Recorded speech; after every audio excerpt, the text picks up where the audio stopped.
Young Si. By Lucy Maud Montgomery. Mr. Bentley had just driven into the yard with the new summer boarder.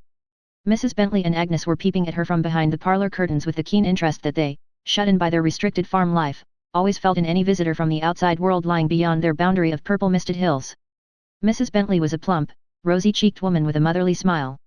Agnes was a fair, slim schoolgirl, as tall as her mother, with a sweet face and a promise of peach blossom prettiness in the years to come. The arrival of a summer boarder was a great event in her quiet life. "Ain't she pretty?" whispered Mrs. Bentley admiringly, as the girl came slowly up the green slope before the house. "I do hope she's nice. You can generally calculate on men boarders, but girls are doubtful. Preserve me from a cranky boarder. I've had enough of them. I kinder like her looks, though." Ethel Lennox had paused at the front door as Mrs. Bentley and Agnes came into the hall. Agnes gazed at the stranger with shy, unenvious admiration. The latter stood on the stone step just where the big chestnut by the door cast flickering gleams and shadows over her dress and shining hair. She was tall, and gowned in some simple white material that fell about her in graceful folds. She wore a cluster of pale pink roses at her belt, and a big, picturesque white hat shaded her face and the glossy, clinging masses of her red hair that was neither auburn nor chestnut but simply red. Nor would anyone have wished it otherwise, having once seen that glorious mass, with all its wonderful possibilities of rippling luxuriance. Her complexion was of that perfect, waxen whiteness that goes with burnished red hair and the darkest of dilated violet eyes. Her delicately chiseled features wore what might have been a somewhat too decided impress of spirit and independence, had it not been for the sweet mouth, red and dimpled and curving, that parted in a slow, charming smile as Mrs. Bentley came forward with her kindly welcome. "You must be real tired, Miss Lennox. It's a long drive from the train down here. Agnes, show Miss Lennox up to her room, and tea will be ready when you come down."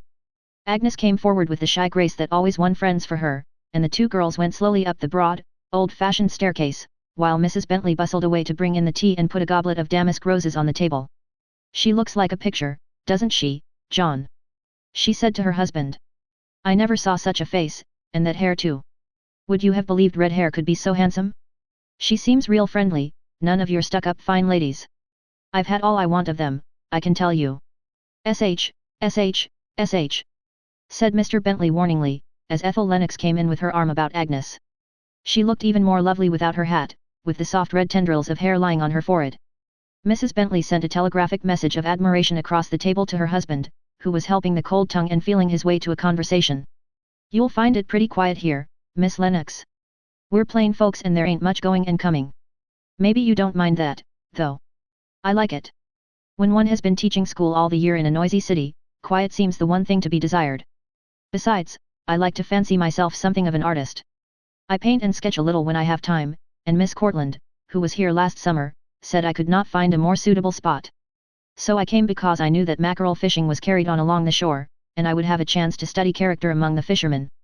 Well, the shore ain't far away, and it's pretty, though maybe us folks here don't appreciate it rightly, being as we're so used to it. Strangers are always going crazy over its picturesqueness, as they call it. As for character, I reckon you'll find all you want of that among the Pointers. Anyway, I never seed such critters as they be. When you get tired of painting, maybe you can amuse yourself trying to get to the bottom of our mystery." "Oh, have you a mystery? How interesting." "Yes, a mystery," repeated Mr. Bentley solemnly, "that nobody hind been able to solve so far. I've give it up, so has everyone else. Maybe you'll have better luck." "But what is it?" "The mystery," said Mr. Bentley dramatically, "is young Si. He's the mystery. Last spring, just when the herring struck in, a young chap suddenly appeared at the point. He appeared, from what corner of the globe nobody hind ever been able to make out. He bought a boat and a shanty down at my shore and went into a sort of mackerel partnership with Snuffy Curtis, Snuffy supplying the experience and this young fellow the cash, I reckon. Snuffy's as poor as Job's turkey, it was a windfall for him. And there he's fished all summer. But his name, young Si. Well, of course, that isn't it. He did give himself out as Brown, but nobody believes that's his handle, sounds unnatural here. He bought his establishment from old Si, who used to fish down there and was a mysterious old critter in a way too. So when this young fellow stepped in from goodness knows where, some of the Pointers christened him young Si for a joke, and he never gets anything else. Doesn't seem to mind it. He's a moody, keep to himself sort of chap. Yet he ain't unpopular along shore, I believe. Snuffy was telling me they like him real well, considering his unsociableness. Anyways, he's as handsome a chap as I ever seed, and well educated too. He ain't none of your ordinary fishermen. Some of us kind of think he's a runaway, got into some scrape or another, maybe, and is skulking around here to keep out of jail. But wife here won't give in to that. No, I never will, said Mrs. Bentley firmly. Young Si comes here often for milk and butter, and he's a perfect gentleman. Nobody'll ever convince me that he has done anything to be ashamed of, whatever's his reason for wasting his life down there at that shore. He ain't wasting his life, chuckled Mr. Bentley. He's making money, young Si is, though he don't seem to care about that a mite. This has been a big year for mackerel, and he's smart. If he didn't know much when he begun, he's ahead of Snuffy now. And as for work, I never saw his beat. He seems possessed. Up before sunrise every blessed morning and never in bed till midnight, and just slaving away all between time. I said to him t'other day, says I, young Si, you'll have to let up on this sort of thing and take a rest. You can't stand it. You're not a pointer. Pointers can stand anything, but it'll kill you. He give one of them bitter laughs of his. Says he, it's no difference if it does. Nobody'll care, and off he walks, sulky like. There's something about young Si I can't understand, concluded Mr. Bentley. Ethel Lennox was interested. A melancholy, mysterious hero in a setting of silver-rimmed sandhills and wide blue sweeps of ocean was something that ought to lend piquancy to her vacation. I should like to see this prince in disguise, she said. It all sounds very romantic. I'll take you to the shore after tea if you'd like, said Agnes eagerly. Sea's just splendid, she continued in a confidential aside as they rose from the table. Pa doesn't half like him because he thinks there's something queer about him. But I do. He's a gentleman, as Ma says. I don't believe he's done anything wrong. Ethel Lennox sauntered out into the orchard to wait for Agnes. She sat down under an apple tree and began to read, but soon the book slipped from her hands and the beautiful head leaned back against the grey, lichened trunk of the old tree. The sweet mouth drooped wistfully. There was a sad, far-away look in the violet eyes. The face was not that of a happy girl, so thought Agnes as she came down the apple tree avenue. But how pretty she is! She thought. Won't the folks around here stare at her? They always do at our borders, but we've never had one like her. Ethel sprang up. I had no idea you would be here so soon, she said brightly. Just wait till I get my hat. When she came out they started off, and presently found themselves walking down a grassy, deep-rutted lane that ran through mown hay fields, green with their rich aftergrowth, and sheets of pale ripening oats and golden green wheat, until it lost itself in the rolling sand hills at the foot of the slope. Beyond the sand hills stretched the shining expanse of the ocean, of the faint, bleached blue of hot August seas, and reaching out into a horizon laced with long trails of pinkish cloud. Numberless fishing boats dotted the shimmering reaches. That furthest off boat is young Si's, said Agnes. He always goes to that particular spot. Is he really all your father says? Asked Miss Lennox curiously. Indeed, he is. He isn't any more like the rest of the shore men than you are. He's queer, of course. I don't believe he's happy. It seems to me he's worrying over something, but I'm sure it is nothing wrong. Here we are, she added, as they passed the sand hills and came out on the long, level beach. To their left the shore curved around in a semicircle of dazzling whiteness, at their right stood a small grey fish house. That's young Si's place, said Agnes. He lives there night and day. Wouldn't it make anyone melancholy? No wonder he's mysterious. I'm going to get his spyglass. He told me I might always use it. She pushed open the door and entered, followed by Ethel. The interior was rough but clean. It was a small room, lighted by one tiny window looking out on the water. In one corner a rough ladder led up to the loft above. The bare lathed walls were hung with fishing jackets, nets, mackerel lines and other shore appurtenances. A little stove bore a kettle and a frying pan. A low board table was strewn with dishes and the cold remnants of a hasty repast. Benches were placed along the walls. A fat, bewhiskered kitten, looking as if it were cut out of black velvet, was dozing on the window sill. This is young Si's cat, explained Agnes, patting the creature, which purred joyously and opened its sleepy green eyes. It's the only thing he cares for, I believe. Which? How are you, Which? Well, here's the spyglass. Let's go out and have a look. Si's catching mackerel, announced Agnes a few minutes later, after she had scrutinized each boat in turn, and he won't be in for an hour yet. If you like, we have time for a walk up the shore. The sun slipped lower and lower in the creamy sky, leaving a trail of sparkles that ran across the water and lost itself in the west. Seagulls soared and dipped, and tiny sand peeps flitted along the beach. Just as the red rim of the sun dipped in the purpling sea, the boats began to come in. Most of them will go around to the point, explained Agnes, with a contemptuous sweep of her hand towards a long headland running out before them. They belong there and they're a rough crowd. You don't catch young Si associating with the pointers. There, he's getting up sail. We'll just have time to get back before he comes in. They hurried back across the dampening sand as the sun disappeared, leaving a fiery spot behind him. The shore was no longer quiet and deserted. The little spot where the fishing house stood had suddenly started into life. Roughly clad boys were running hither and thither, carrying fish or water. The boats were hauled up on the skids.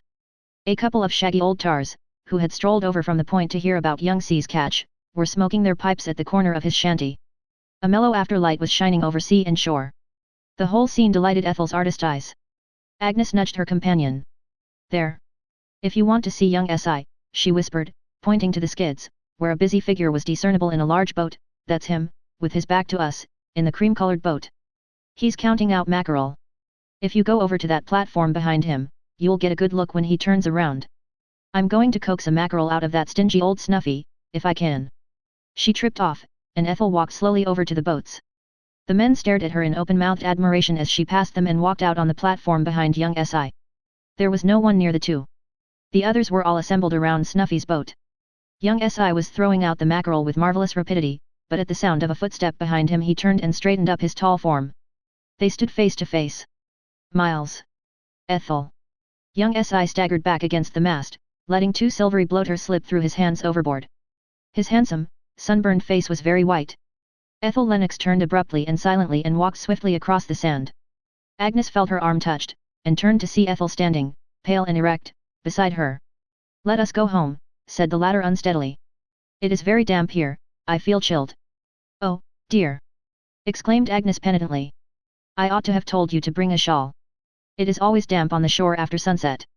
Here, Snuffy, give me my mackerel. Thank you. I'm ready now, Miss Lennox. They reached the lane before Agnes remembered to ask the question Ethel dreaded. Oh, did you see young Si? And what do you think of him? Ethel turned her face away and answered with studied carelessness. He seems to be quite a superior fisherman so far as I could see in the dim light. It was very dusky there, you know. Let us walk a little faster. My shoes are quite wet. When they reached home, Miss Lennox excused herself on the plea of weariness and went straight to her room. Back at the shore young Si had recovered himself and stooped again to his work. His face was set and expressionless. A dull red burned in each bronzed cheek. He threw out the mackerel mechanically, but his hands trembled. Snuffy strolled over to the boat. See that handsome girl, Si? He asked lazily. One of the Bentley's boarders, I hear. Looks as if she might have stepped out of a picture frame, don't she?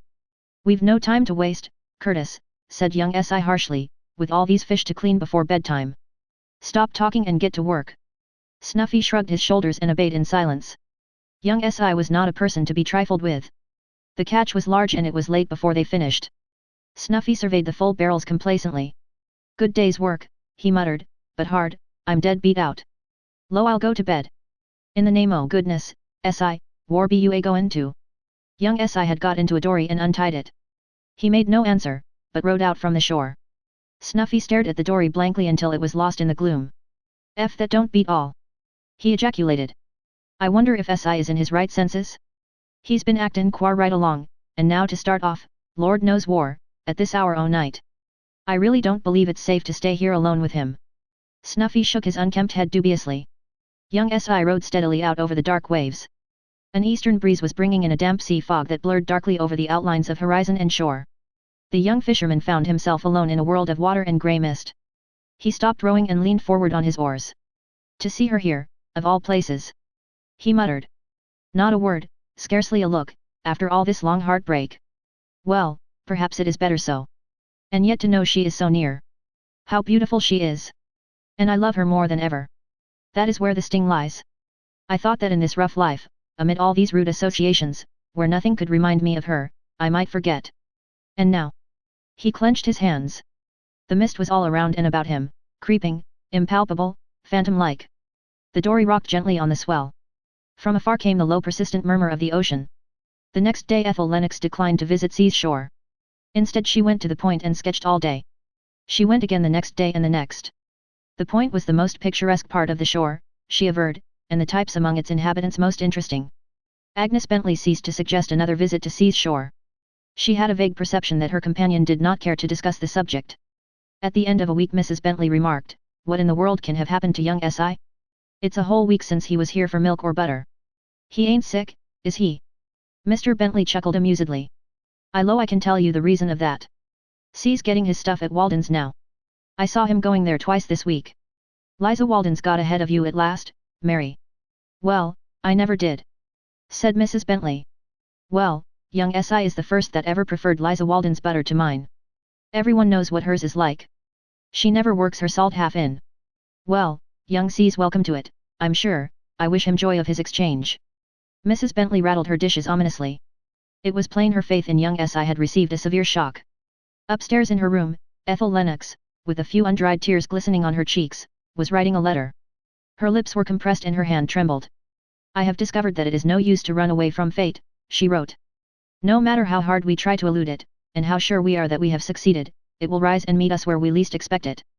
I came down here tired and worn out, looking for peace and rest, and lo! The most disquieting element of my life is here to confront me. I'm going to confess, Helen. Open confession is good for the soul, you know, and I shall treat myself to a good dose while the mood is on. You know, of course, that I was once engaged to Miles Leslie. You also know that that engagement was broken last autumn for unexplained reasons. Well, I will tell you all about it and then mail this letter speedily, before I change my mind. It is over a year now since Miles and I first became engaged. As you are aware, his family is wealthy, and noted for its exclusiveness. I was a poor school teacher, and you may imagine with what horror his relatives received the news of Miles's attentions to one whom they considered his inferior. Now that I have thought the whole matter over calmly, I scarcely blame them. It must be hard for aristocratic parents who have lavished every care upon a son, and cherished for him the highest hopes, when he turns from the women of his own order to one considered beneath him in station. But I did not view the subject in this light then, and instead of declining his attentions, as I perhaps should have done, I encouraged them. I loved him so dearly, Nell, and in spite of family opposition, Miles soon openly declared his attachment. When his parents found they could not change his purpose, their affection for him forced them into outward acquiescence, but their reluctant condescension was gall and wormwood to me.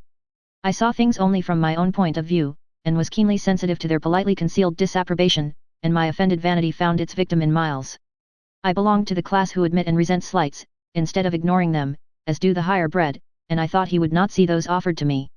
I grew cold and formal to him. He was very patient, but his ways were not mine, and my manner puzzled and annoyed him. Our relations soon became strained, and the trifle necessary for an open quarrel was easily supplied. One evening I went to a large at-home given by his mother. I knew but few and, as Miles was necessarily busy with his social duties to her guests, I was, after the first hurried greeting, left unattended for a time.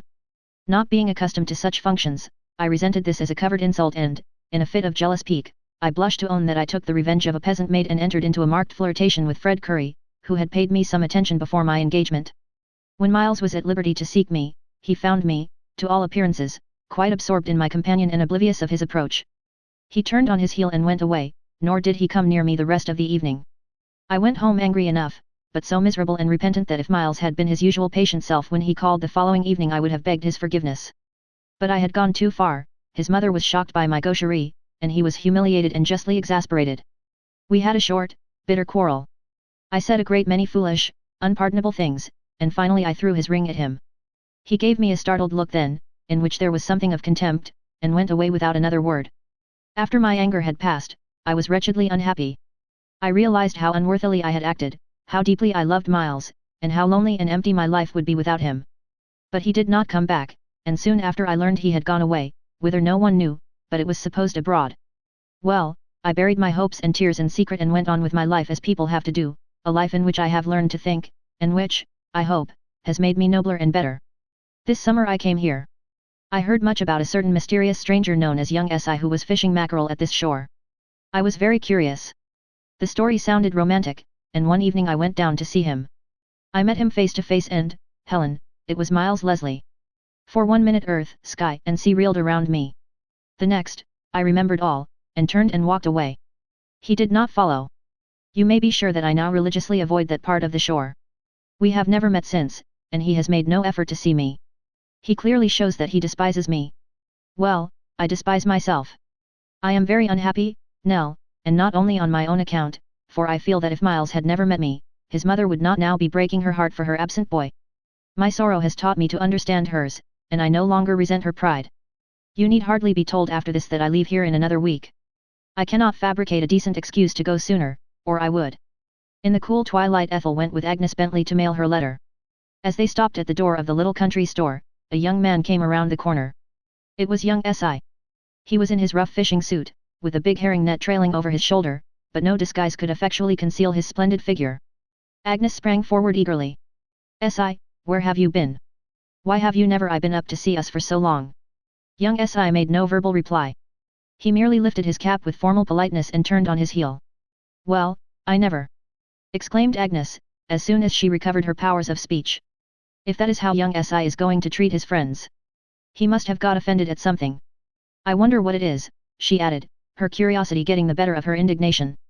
When they came out they saw the solitary figure of young Si far down, crossing the dim, lonely shore fields. In the dusk Agnes failed to notice the pallor of her companion's face and the unshed tears in her eyes. I've just been down to the point, said Agnes, coming in one sultry afternoon about a week later, and little Ev said as there was no fishing today he'd take us out for that sail tonight if you wanted to go. Ethel Lennox put her drawing away listlessly. She looked pale and tired. She was going away the next day, and this was to be her last visit to the shore. About an hour before sunset a boat glided out from the shadow of the point. In it were Ethel Lennox and Agnes, together with little Ev, the sandy-haired, undersized pointer who owned the boat. The evening was fine, and an offshore breeze was freshening up rapidly. They did not notice the long, dark bank of livid cloud low in the northwest. Isn't this glorious? Exclaimed Ethel. Her hat was straining back from her head and the red rings of her hair were blowing about her face. Agnes looked about her more anxiously. Wiser in matters of sea and shore than her companion, there were some indications she did not like. Young Si, who was standing with Snuffy their skids, lowered his spyglass with a start. It is Agnes Bentley and, that boarder of theirs, he said anxiously, and they've gone out with little Ev in that wretched, leaky tub of his. Where are their eyes that they can't see a squall coming up? And little Ev don't know as much about managing a boat as a cat. Exclaimed Snuffy excitedly. Sign M to come back. Si shook his head. They're too far out. I don't know that the squall will amount to very much. In a good boat, with someone who knew how to manage it, they'd be all right. But with little Ev, he began walking restlessly up and down the narrow platform. The boat was now some distance out. The breeze had stiffened to a slow strong wind and the dull grey level of the sea was whipped into white caps. Agnes bent towards Ethel. It's getting too rough. I think we'd better go back. I'm afraid we're in for a thunder squall. Look at the clouds. A long, sullen muttering verified her words. Little Ev, she shouted, we want to go in. Little Ev, thus recalled to things about him, looked around in alarm. The girls questioned each other with glances of dismay. The sky had grown very black, and the peals of thunder came louder and more continuously. A jagged bolt of lightning hurtled over the horizon. Over land and sea was the green, malignant light of coming storm. Little Ev brought the boat's head abruptly round as a few heavy drops of rain fell. Ev, the boat is leaking! Shrieked Agnes, above the wind. The water's coming in. Bail her out then, shouted Ev, struggling with the sail. There's 2 cans under the seat. I've got to lower the sail. Bail her out. I'll help you, said Ethel. She was very pale, but her manner was calm. Both girls bailed energetically. Young Si, watching through the glass, saw them. He dropped it and ran to his boat, white and resolute. They've sprung a leak. Here, Curtis, launch the boat. We've got to go out or Ev will drown them. They shot out from the shore just as the downpour came, blotting out sea and land in one driving sheet of white rain. Young Si is coming off for us, said Agnes. We'll be all right if he gets here in time. This boat is going to sink, sure. Little Ev was completely demoralized by fear. The girls bailed unceasingly, but the water gained every minute. Young Si was none too soon. Jump, Ev! He shouted as his boat shot alongside. Jump for your life! He dragged Ethel Lennox in as he spoke. Agnes sprang from one boat to the other like a cat, and little Ev jumped just as a thunderous crash seemed to burst above them and air and sky were filled with blue flame. The danger was past, for the squall had few difficulties for Si and Snuffy. When they reached the shore, Agnes, who had quite recovered from her fright, tucked her dripping skirts about her and announced her determination to go straight home with Snuffy. I can't get any wetter than I am, she said cheerfully. I'll send Pa down in the buggy for Miss Lennox. Light the fire in your shanty, Si, and let her get dry. I'll be as quick as I can. Si picked Ethel up in his strong arms and carried her into the fish house. He placed her on one of the low benches and hurriedly began to kindle a fire. Ethel sat up dazedly and pushed back the dripping masses of her bright hair. Young Si turned and looked down at her with a passionate light in his eyes. She put out her cold, wet hands wistfully. Oh, Miles! She whispered. Outside, the wind shook the frail building and tore the shuddering sea to pieces. The rain poured down. It was already settling in for a night of storm. But, inside, young Si's fire was casting cheery flames over the rude room, and young Si himself was kneeling by Ethel Lennox with his arm about her and her head on his broad shoulder. There were happy tears in her eyes and her voice quivered as she said, "Miles, can you forgive me? If you knew how bitterly I have repented. Never speak of the past again, my sweet. In my lonely days and nights down here by the sea, I have forgotten all but my love. Miles, how did you come here? I thought you were in Europe." "I did travel at first. I came down here by chance, and resolved to cut myself utterly adrift from my old life and see if I could not forget you. I was not very successful." He smiled down into her eyes. "And you were going away tomorrow. How perilously near we have been to not meeting. But how are we going to explain all this to our friends along shore? I think we had better not explain it at all. I will go away tomorrow, as I intended, and you can quietly follow soon. Let young Si remain the mystery he has always been. That will be best, decidedly so. They would never understand if we did tell them. And I dare say they would be very much disappointed to find I was not a murderer or a forger or something of that sort. They have always credited me with an evil past. And you and I will go back to our own world, Ethel. You will be welcome there now, sweet. My family, too, have learned a lesson, and will do anything to promote my happiness." Agnes drove Ethel Lennox to the station next day. The fierce wind that had swept over land and sea seemed to have blown away all the hazy vapors and oppressive heats in the air, and the morning dawned as clear and fresh as if the sad old earth with all her passionate tears had cleansed herself from sin and stain and come forth radiantly pure and sweet. Ethel bubbled over with joyousness. Agnes wondered at the change in her. "Goodbye, Miss Lennox," she said wistfully. "You'll come back to see us sometime again, won't you?" "Perhaps," smiled Ethel, "and if not, Agnes, you must come and see me. Someday I may tell you a secret." About a week later young Si suddenly vanished, and his disappearance was a 9 days' talk along shore. His departure was as mysterious as his advent. It leaked out that he had quietly disposed of his boat and shanty to Snuffy Curtis, sent his mackerel off and, that done, slipped from the Pointers' lives, never more to re-enter them. Little Ev was the last of the Pointers to see him tramping along the road to the station in the dusk of the autumn twilight.